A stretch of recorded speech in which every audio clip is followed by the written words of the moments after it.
Round one. Fight.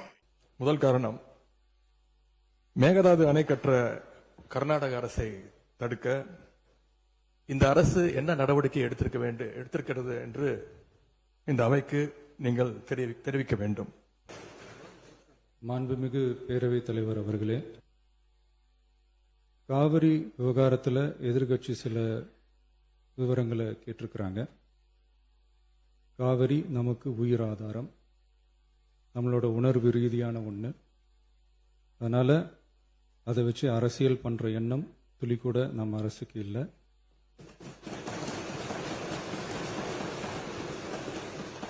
அதுக்கான அவசியமும் இல்லை. மேகதாது விவகாரத்தில் நாம் எல்லாரும் சேர்ந்து தான் தீர்மானம் போட்டோம். அதை நேர்முக கடிதமாக மாண்புமிகு பிரதமர் அவர்களுக்கும் அனுப்பி வச்சிருக்கிறோம். அதோடு நாம் அப்படியே இருந்துடல. ராஜ்யசபாவில் ஒன்றிய ஜல் சக்தி துறை இணை அமைச்சர் மேகதாது அணை பற்றி முழு விவரங்களை குறிப்பிடலைன்னு தெரிஞ்சதும் காவிரி நடுவர் மன்றத்தின் இறுதி தீர்ப்பு மற்றும் மாண்புமிகு சுப்ரீம் கோர்ட் தீர்ப்பு சம்பந்தமான விதிகள் மற்றும் பத்திகளை கோட் பண்ணி மேகதாது திட்டத்துக்கு எந்தவிதமான சட்டபூர்வமான அனுமதியோ நிர்வாக அனுமதியோ வழங்கக்கூடாதுன்னு மாண்புமிகு பிரதமர் அவர்களுக்கு அடுத்த நாளே நேர்முக கடிதம் எழுதினோம். காவிரி நதிநீர் பங்கீட்டிலையும் சரி, மேகதாது அணை கற்ற முயற்சிகளை தடுக்கிறதுலையும் சரி, தமிழ்நாட்டோட உரிமையை நம்ம அரசு கொஞ்சம் கூட விட்டு தரவே தராது. அதுதான் நம்மளோட நிலைப்பாடும். அதே நேரத்தில் கர்நாடகாவில் சில அணைகள் கட்ட ஆரம்பித்ததை பற்றியும் இதே அவையில் 1969 ஒரு விவாதம் நடந்திருக்கு.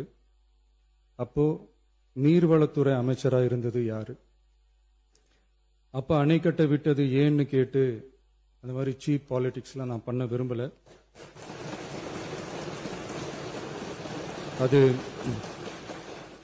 அது நம்ம நோக்கமும் இல்லை. ஏன்னா காவிரி விவகாரத்தை ரொம்ப கவனமாக கையாளணும். எந்த கட்சி ஆளுகிறது, எந்த கட்சிக்கு பெருமை, யாருக்கு பெருமைன்னெலாம் பார்க்கக்கூடாது. இது தமிழக மக்களுடைய பிரச்சனை அப்படின்னு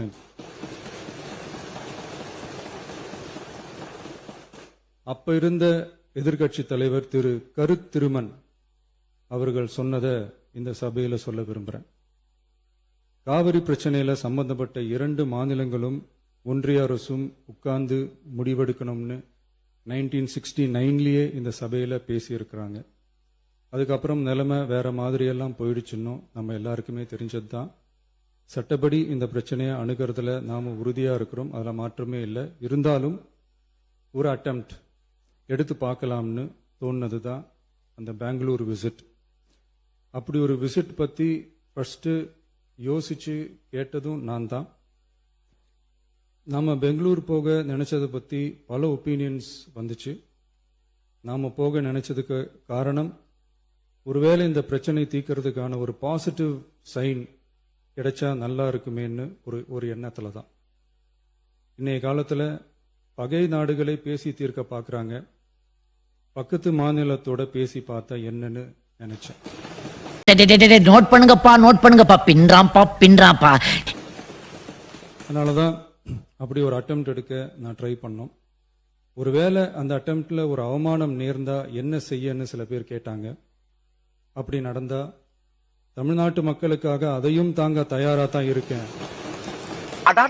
உங்களை மாதிரி மனுஷன்லாம் இருக்கனாலதான் கொஞ்சமாச்சும் மழை பெய்யுது. என்ன மனுஷன் இருந்தாலும் நம்ம மேல அன்பு காட்டின அத்தனை பேருக்கும் என்னோட நன்றிகள். Round two. Fight. இரண்டாவது காரணம், முழு பயிர்க்கடன் தள்ளுபடின்னு நீங்க தேர்தலின் போது வாக்குறுதி கொடுத்துவிட்டு இன்றைக்கு ஆட்சிக்கு வந்துவிட்டு அரைகுறை தள்ளுபடி மட்டும் செய்வது ஏன்? அப்புறம் இந்த குறுவை சாகுபடிக்கு அந்த நிவாரண தொகுப்பு பத்தி எதிர்கட்சியிலிருந்து கேட்டிருந்தாங்க. அந்த குறுவை சாகுபடிக்கு அந்த நிவாரணம் ஏற்கனவே கொடுத்தாச்சு, வழங்கியாச்சு. இது அரசியலே நாங்க தான் அப்படின்னு சொல்லிக்கிறவங்களுக்கு இது எப்படி தெரியாம போச்சுன்னு எனக்கு தெரியல.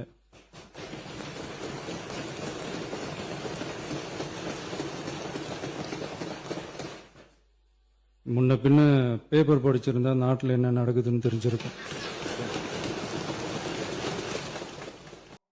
Final round.